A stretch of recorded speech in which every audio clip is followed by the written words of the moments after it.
Imagine a man wrongly imprisoned, abandoned by his friends, feeling pain, hunger, and cold. Yet, he remains calm, doesn't despair, doesn't complain, and finds peace within himself. That man could be a Stoic, not because he ignores suffering, but because he has learned not to be controlled by it. Stoicism is more than an ancient philosophy. It is an art of living, a path of wisdom that teaches how to deal with pain, failure, loss, and chaos, with dignity, clarity, and virtue. In this journey, we'll understand what Stoicism is in a simple yet profound way. Let's dive into its principles, its practice, and the wisdom that has survived through centuries and remains more relevant than ever.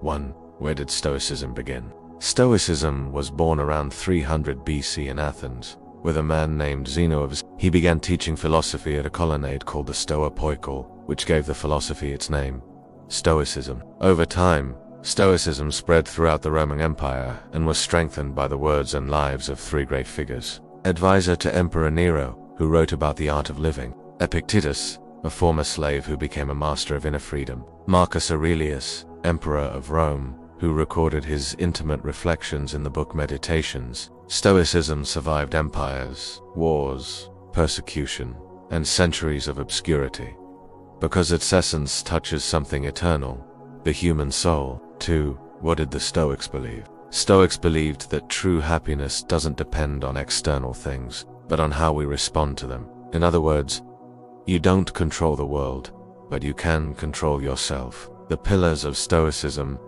Virtue is the highest good. Virtue is the only thing truly necessary for a good life. Everything else, wealth, health, fame, is secondary. Separate what depends on you from what doesn't, as Epictetus taught. Some things are within our control, others are not. The secret to inner peace is focusing only on what is within your power. Use reason to master the passions. Disordered emotions like anger, envy, or fear come from confused thoughts. Reason is the key to inner freedom. Accept fate with serenity. The Stoic learns to love what happens because they understand that everything is part of a greater order.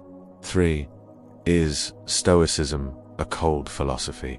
That's a common question. Many think Stoicism means not feeling anything.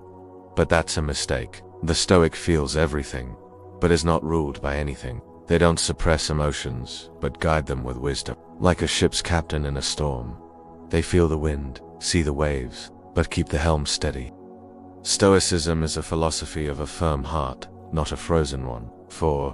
What does Stoicism have to do with modern life? Everything. We live in an age of overstimulation, comparison, anxiety, and polarization. People are easily offended, lost in distractions, and feel empty even when surrounded by things. Stoicism is a direct remedy to this crisis. It teaches you to be strong in fragile times, to stay focused in a scattered world, to maintain peace in the midst of confusion, to cultivate a free mind in a society enslaved by opinions. A simple Stoic teaching can change your day, maybe even your life. For example, it's not things that disturb us, but our opinion about them. 5.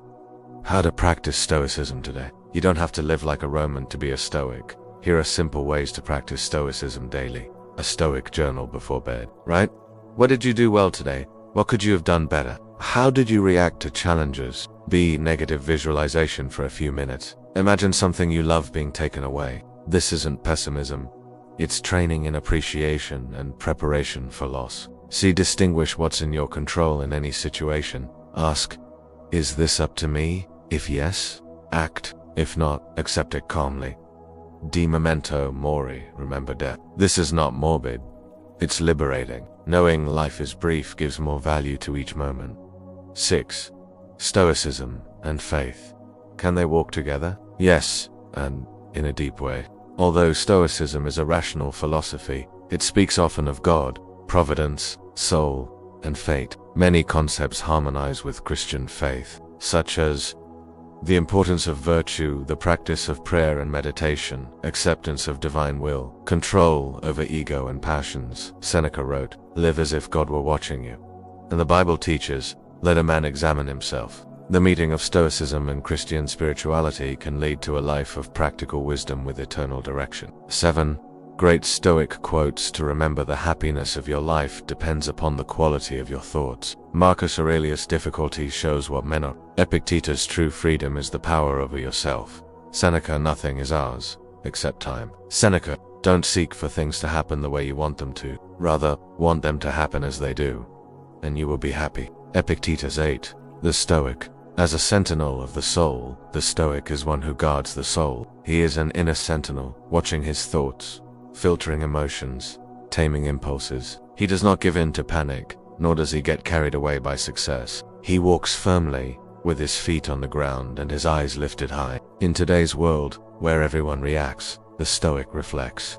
Where everyone complains, he accepts. Where others get lost, he returns to reason. Where many live by appearances, he cultivates the invisible, character. Conclusion. Stoicism is a call to maturity. Stoicism isn't for those seeking easy answers, but for those who want to grow. It calls us to the courage of looking inward, facing our own demons, letting go of victimhood and taking possession of our inner freedom. Being Stoic is not about being perfect, it's about being honest. It's choosing, every day, the path of virtue, serenity, and conscious action. It is becoming, as the name of your channel says, a sentinel of the soul.